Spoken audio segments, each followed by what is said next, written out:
तो आज के वीडियो में हम बात करेंगे कि आप मूल निवास प्रमाण पत्र के लिए किस तरह से अप्लाई कर सकते हैं और क्या क्या डॉक्यूमेंट इसमें लगेंगे। तो दोस्तों कंप्लीट डिटेल में बताऊंगा आपको। सबसे पहले दोस्तों डॉक्यूमेंट के बारे में जान लेते हैं। तो दोस्तों इसके लिए आपको 3 पीडीएफ बनानी होगी।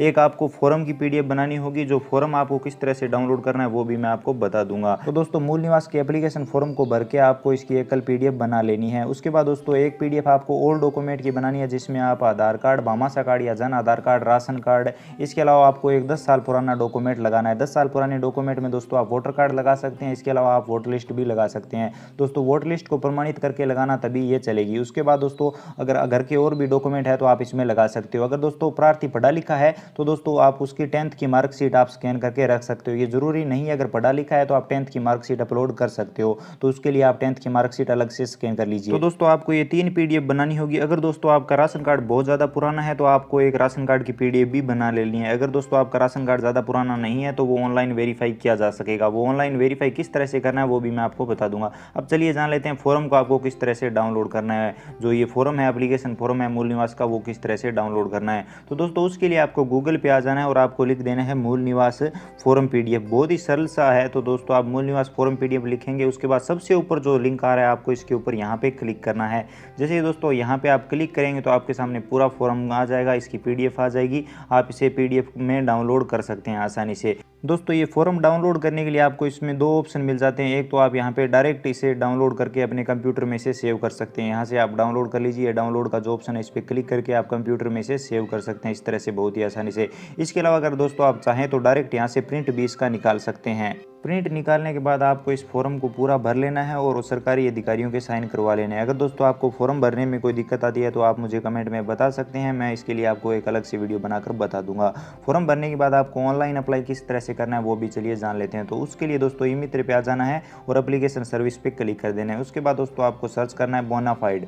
जैसे BONA लिखेंगे आप तो आपके सामने बोनाफाइड का ऑप्शन आ जाएगा। यहाँ पे एप्लीकेशन फॉर बोनाफाइड मूल निवास प्रमाण पत्र हेतु आवेदन का ऑप्शन आपको मिल जाता है। आपको इसके ऊपर क्लिक कर देना है। जैसे दोस्तों इसके ऊपर क्लिक करेंगे तो आपको चेंज लैंग्वेज का ऑप्शन दिखाई देगा, तो आपको इसके ऊपर क्लिक कर देना है। उसके बाद दोस्तों आपको फिर से यहाँ पे बोनाफाइड सर्च करना होगा। दोस्तों यहाँ पे हिंदी भाषा में हो चुका है आपका ई मित्र। उसके बाद आपको बोनाफाइड सर्च करना है। उसके बाद आपके सामने कई ऑप्शन आ जाएंगे, जैसे आप भामाशाह कार्ड डाल के डिटेल ले सकते हैं, जन आधार कार्ड यहाँ पे डाल सकते हैं। इसके अलावा आधार कार्ड भी डाल के आप प्रार्थी की डिटेल ले सकते हैं। इसके अलावा ई मित्र पंजीकरण संख्या से भी आप डिटेल निकाल सकते हैं। तो दोस्तों मेरा सजेशन यही रहेगा कि आप भामाशाह कार्ड नंबर डाल के आप यहाँ पे आगे बढ़े पे क्लिक करें, क्योंकि दोस्तों अगर आप जन आधार कार्ड नंबर डाल के आगे बढ़े पे क्लिक करेंगे तो आपको OTP देनी होगी और कई सदस्यों का आप यहाँ पे नाम अटैच भी नहीं कर पाएंगे। अगर कई सदस्य ऐसे भी होंगे जिनके नाम से आप फॉर्म नहीं भर पाएंगे। तो दोस्तों जन आधार कार्ड की सर्विस अभी तक सही तरीके से काम नहीं करती है, तो अभी तक आप भामाशाह को यूज कर सकते हैं। तो आपको भामाशाह इनरोलमेंट नंबर या भामाशाह ID नंबर डाल देने हैं। उसके बाद आगे बढ़े पे क्लिक करना है। उसके बाद दोस्तों भामाशाह के सारे सदस्य आपके सामने आ जाएंगे। तो आपको जिस भी सदस्य का बनाना है उसका चयन कर लेना और डेटा लाइन पे क्लिक कर देना है। जैसे दोस्तों आप डेटा लाइन पे क्लिक करेंगे तो उस सदस्य से संबंधित पूरी डिटेल आपके सामने आ जाएगी।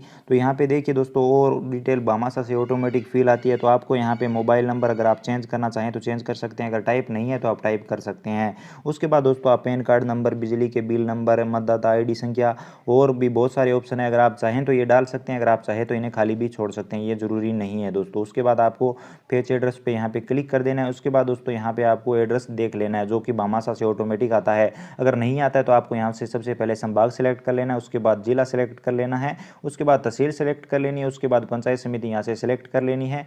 उसके बाद दोस्तों आपको यहाँ पे ग्राम पंचायत और उसके बाद आपका गांव यहाँ से सेलेक्ट कर लेना है और पिन कोड डाल देने हैं। तो दोस्तों ये इस तरह से आप एड्रेस डाल पाएंगे। उसके बाद आपका वर्तमान पता और स्थायी पता अगर एक जैसा है, समान है, तो आपको यहाँ पे वर्तमान पते के समान इस पे यहाँ पे टिक मार्क कर दीजिए। तो इससे दोस्तों ऊपर जो आपने पता भरा है वो सेम पता आपका यहाँ पे नीचे भी आ जाएगा ऑटोमेटिक है। अगर आपका पता अलग है, स्थायी पता अलग है, तो आप यहाँ पे अलग पता भी भर सकते हैं। उसके बाद आपको दोस्तों सेव पे क्लिक करना है। जैसे सेव पे क्लिक करेंगे उसके बाद दोस्तों आपकी जो ई मित्र पंजीकरण ID है वो आपको मिल जाएगी। आपको ओके कर देना है। ओके करने के बाद दोस्तों आपको अगला का ऑप्शन दिखाई देगा यहाँ पे, तो इस पे आपको अगला पे यहाँ पे क्लिक करना है। जैसे दोस्तों आप अगला पे क्लिक करेंगे तो आपके सामने मूल निवास प्रमाण पत्र हेतु आवेदन पत्र आपके सामने आ जाएगा। पूरा फॉर्म आपके सामने आ जाएगा। दोस्तों ये फॉर्म हमें भरना है। तो सबसे पहले आपको यहाँ पे शीर्षक चुन लेना है। आप अपने हिसाब से चुन सकते हैं, श्री, श्रीमती या सुश्री श्री आप अपने हिसाब से चुन लीजिए। तो मैं यहाँ पे श्री चुन लेता हूँ। अगर उसके बाद यहाँ पे आपको संबंध चुन लेना है। अगर आप पिता का नाम डालने वाले हैं तो पिता चुन लीजिए। अगर आप पति का नाम डालने वाले लड़की का बना रहे हैं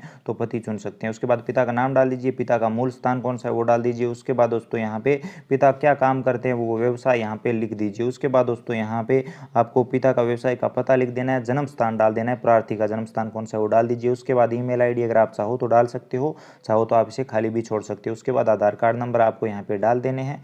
उसके बाद दोस्तों यहाँ पे आप अपनी स्कूल या कॉलेज का नाम भी चाहे तो डाल सकते हैं, जरूरी नहीं है दोस्तों, अगर आप चाहो तो डाल सकते हैं। उसके बाद एड्रेस ऑटोमेटिक आ जाएगा। उसके बाद दोस्तों यहाँ पे प्रार्थी अगर पढ़ा लिखा है तो आप उसकी डिटेल डाल सकते हो, कक्षा 1 से 9 तक उन्होंने कहाँ से शिक्षा प्राप्त की है, स्थान कौन सा है, 10वीं 12वीं ग्रेजुएशन पोस्ट ग्रेजुएशन, वो सारी डिटेल आप यहाँ पे डाल सकते हो। विद्यालय का नाम डाल सकते हो, कौन से स्थान से किए वो डाल सकते हो। तो दोस्तों ये ऑप्शनल है, आप चाहे तो डाल सकते हो। उसके बाद पिता की अचल संपत्ति में स्थान, तो दोस्तों आपको आपके गांव या शहर का नाम यहाँ पे डाल देना है।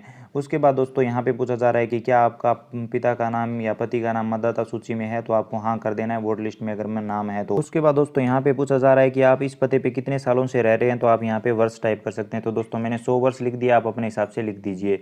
उसके बाद दोस्तों मैं पिता की अचल संपत्ति में स्थान यहाँ पे लिख देता हूँ, गाँव का नाम लिख देता हूँ। अगर आप शहर के निवासी हो तो आप अपने शहर या गाँव का नाम डाल सकते हो, यहाँ पे लिख दीजिए।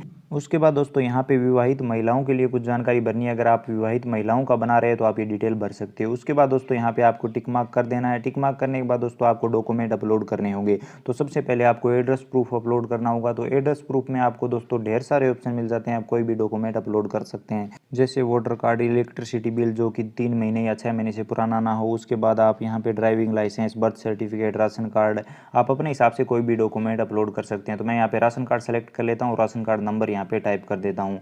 राशन कार्ड दोस्तों ऑनलाइन वेरीफाई किया जा सकता है अगर राशन कार्ड पुराना नहीं है। तो अगर राशन कार्ड आपका ज़्यादा पुराना है तो आपको राशन कार्ड अपलोड कर देना है स्कैन करके, इसीलिए मैंने कहा था एक अलग से राशन कार्ड की पीडीएफ बना लेनी है। तो दोस्तों ये राशन कार्ड ऑनलाइन वेरीफाई हो गया है, देखिए नाम आ चुके हैं। अगर दोस्तों आपका राशन कार्ड ऑनलाइन वेरीफाई नहीं होता है, बहुत ज़्यादा पुराना है या नंबर सही नहीं है, तो उसके बाद यहाँ पे ऑटोमेटिक चूज फाइल का ऑप्शन ओपन हो जाएगा। तो ये इस पर क्लिक करके आप राशन कार्ड को स्कैन करके उसकी फोटोकॉपी यहाँ पे अपलोड कर सकते हैं, या उसे ओरिजिनल भी यहाँ से स्कैन करके अपलोड कर सकते हैं। उसके बाद ऐड पे क्लिक कर देना। जैसे ऐड पे क्लिक करेंगे तो राशन कार्ड यहाँ पे आ जाएगा, देखिए ऑनलाइन वेरीफाई दिखा रहा है। उसके बाद अगर आप इसे हटाना चाहें तो माइनस पे क्लिक करके यहाँ से हटा के दोबारा दूसरा डॉक्यूमेंट भी अपलोड यहाँ से कर सकते हैं। तो दोस्तों मैंने राशन कार्ड एड्रेस प्रूफ के रूप में अपलोड कर दिया है। उसके बाद दोस्तों प्रार्थी पढ़ा लिखा है तो आप यहाँ पे क्वालिफिकेशन में 10th की मार्कशीट अपलोड कर सकते हैं। 10th की मार्कशीट अपलोड करने के लिए आपको यहाँ पे सेलेक्ट कर लेनी है 10th की मार्कशीट। उसके बाद किस साल पास की वो ईयर यहाँ पे आपको टाइप कर देना है। 10th के रोल नंबर आपको यहाँ पे टाइप कर देना है, किस डेट को इश्यू हुई मार्कशीट वो लिख देनी है। उसके बाद फादर्स नेम लिख देना है, मदर्स नेम लिख देना है, डेट ऑफ बर्थ यहाँ पे लिख देनी है, स्टूडेंट का क्या नाम है दोस्तों वो भी यहाँ पे आपको लिख देना है। उसके बाद जेंडर क्या है वो लिख देना है। ये सारी डिटेल भरने के बाद आपको चूज फाइल पे क्लिक करना है और मार्कशीट जहाँ पर भी आपने स्कैन करके रखी है वहाँ से अटैच कर लेनी है। देखिए मैं आपको अटैच करके दिखा देता हूँ।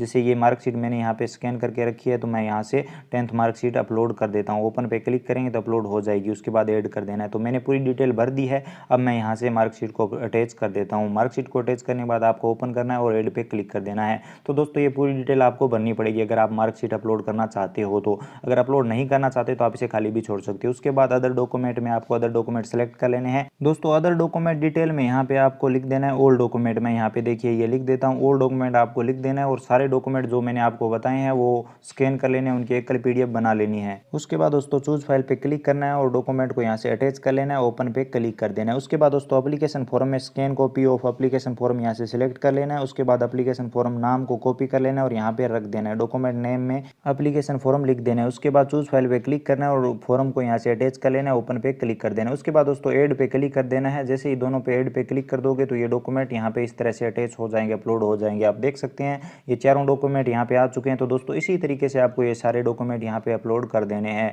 डॉक्यूमेंट अपलोड करने के बाद दोस्तों आपको स्क्रॉल करके नीचे आ जाना है, यहाँ पे सेव का ऑप्शन दिखाई दे रहा है, इस पे क्लिक कर देना है। जैसे दोस्तों सेव पे क्लिक करेंगे तो आपके सामने ऑप्शन आएगा क्या आप इस फॉर्म को सेव करने के लिए सुनिश्चित है, तो आपको ओके कर देना। ओके करने के बाद दोस्तों आपको यहाँ पे फिर से ओके करना है, आपका फॉर्म सेव हो जाएगा। जाएगा। उसके बाद भुगतान के लिए आगे बढ़े पे क्लिक कर देना है।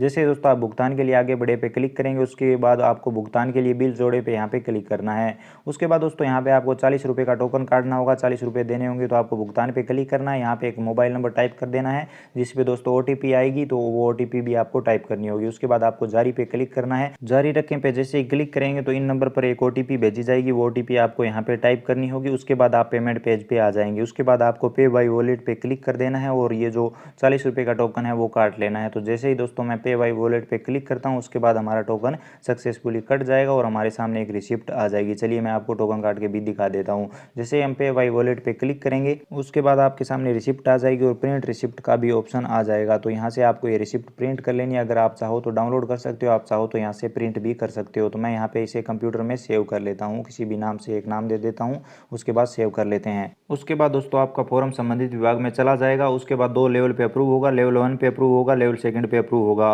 कंप्लीट अप्रूव होने के बाद दोस्तों आप उसे किस तरह से डाउनलोड कर सकते हैं, किस तरह से उस फॉर्म का स्टेटस देख सकते हैं, तो चलिए दोस्तों वो भी मैं आपको बता देता हूँ। तो सबसे पहले दोस्तों आपको ई मित्र की यहाँ पे भाषा चेंज करनी होगी। जो हमने हिंदी में की थी वो हमें इंग्लिश में अब करनी होगी। तो उसके लिए दोस्तों आपको यहाँ पे देखिए कि ए का ऑप्शन दिखाई दे रहा होगा, इस पर क्लिक कर दीजिए। उसके बाद ओके पे क्लिक कर दीजिए। ओके पे क्लिक करने के बाद दोस्तों यहाँ पे service work flow for application service का ऑप्शन दिखाई दे रहा है, इस पर क्लिक कर दीजिए। इस पर क्लिक करने के बाद दोस्तों यहाँ पे आपको डेट सेलेक्ट करनी होगी कि किस तारीख से लेकर किस तारीख तक का आप रिकॉर्ड निकालना चाहते हैं, वो यहाँ पे आप सेलेक्ट कर लीजिए। जैसे मैं 1 तारीख से लेकर जो आज हमने लास्ट आवेदन किया उस तक हम रिकॉर्ड निकाल लेते हैं। इस पर क्लिक कर देते हैं। उसके बाद आपको फेज पे क्लिक करना है। तो इन 2 डेट के बीच में जितने भी मैंने आवेदन किए हैं वो सारे यहाँ पे दिखाई देंगे। तो जो सबसे लास्ट में हमने आवेदन किया वो देख सकते हैं, ये हमने अभी आवेदन किया है मूल निवास के लिए। तो दोस्तों इसका यहाँ पे एप्लीकेशन सबमिट दिखा रहा है और ये 2 लेवल पे अप्रूव होगा। तो अप्रूव होने के बाद आपको किस तरह से डाउनलोड करना है वो भी चलिए मैं बता देता हूँ। फॉर एग्जाम्पल ये देखिए, ये फॉर्म अप्रूव हो चुका है। इस अप्रूव फॉर्म को किस तरह से डाउनलोड करना है मैं आपको बता देता हूँ। तो फॉर एग्जाम्पल ये जैसे अप्रूव होता है, इसके जो ये टोकन नंबर है ये आपको कॉपी कर लेना है। तो मैं यहाँ से इसकी कॉपी कर लेता हूँ। कॉपी करने के बाद आपको यहाँ पे ई मित्र पे चले जाना है। तो देखिए दोस्तों मैंने इसे कॉपी कर लिया है। उसके बाद दोस्तों आपको क्या करना है, अप्रूव होने के बाद दोस्तों आपको ये काम करना है, तो ध्यान रख लेना। उसके बाद दोस्तों आपको यहाँ पे यूटिलिटी सर्विस पे क्लिक करना है। यूटिलिटी सर्विस पे क्लिक करने के बाद आपको यहाँ पे प्रिंट जैसे डी लिखोगे तो यहाँ पे डिजिटल हस्ताक्षर प्रमाण पत्र प्रिंट का ऑप्शन आएगा आपके सामने, इस पे आपको क्लिक करना है। इस पे क्लिक करने के बाद दोस्तों आपको यहाँ पे टोकन नंबर डालने का ऑप्शन मिलेगा। तो जो आपने कॉपी किया है वो यहाँ पे पेस्ट कर दीजिए। उसके बाद दोस्तों यहाँ पे A4 साइज पेज सेलेक्ट कर लीजिए। उसके बाद गेट बिल डिटेल पे क्लिक कर दीजिए। उसके बाद दोस्तों आपको एड बिल फॉर पेमेंट का ऑप्शन मिल जाता है, आपको इसके ऊपर क्लिक कर देना है। उसके बाद बिल पे क्लिक कर देना है। दोस्तों 20 रुपये का आपको टोकन काटना होगा डाउनलोड करने में भी। तो दोस्तों ये टोकन काटने के बाद आपको यहाँ पे क्लिक हियर का ऑप्शन दिखाई देगा, उस पर क्लिक करके आप आसानी से डाउनलोड कर सकते हैं अपने मूल निवास को। तो दोस्तों सबसे पहले आइए 2 लेवल पे अप्रूव होगा, तो उसके लिए आपको इंतजार करना है, 5 से 7 दिन लगेंगे दोस्तों, अगर आपने सही डॉक्यूमेंट लगाए हैं तो। अगर डॉक्यूमेंट सही नहीं लगाए तो आपका फॉर्म सेंड बैक भी आ सकता है, आपको सुधार भी करना पड़ सकता है। तो दोस्तों यही प्रोसेस रहता है मूल निवास को अप्लाई करने का। तो दोस्तों अगर वीडियो अच्छा लगा हो तो लाइक कर दीजिए, अपने दोस्तों के साथ शेयर कर दीजिए।